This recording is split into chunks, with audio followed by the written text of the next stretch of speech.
Hello everyone, it's me Uncle John. Today I am going to read F3 3163 Frederick by Leo Leone, Caldecott Honor Book. All along the meadow where the cows grazed and the horses ran, there was an old stone wall. In that wall, not far from the barn and the granary, a chatty family of field mice had their home. But the farmers had moved away. The barn was abandoned, and the granary stood empty. And since winter was not far off, the little mice began to gather corn and nuts and wheat and straw. They all worked day and night, all except Frederick. "Frederick, why don't you work?" they asked. "I do work," said Frederick. "I gather sun rays for the cold, dark winter days." And when they saw Frederick sitting there staring at the meadow, they said, "And now, Frederick." "I gather color," answered Frederick simply, "for winter is gray." And once Frederick seemed half asleep. "Are you dreaming, Frederick?" they asked reproachfully. But Frederick said, "Oh no, I'm gathering words.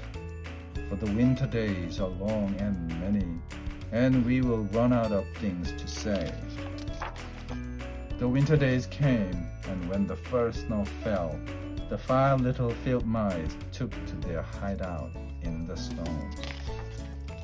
In the beginning, there was lots to eat, and the mice told stories of foolish foxes and silly cats. They were a happy family. But little by little, they had nibbled up most of the nuts and berries. The straw was gone, and the corn was only a memory. It was cold in the wall, and no one felt like chatting. Then they remembered what Frederick had said about sun rays and colors and words. "What about your supplies, Frederick?" they asked.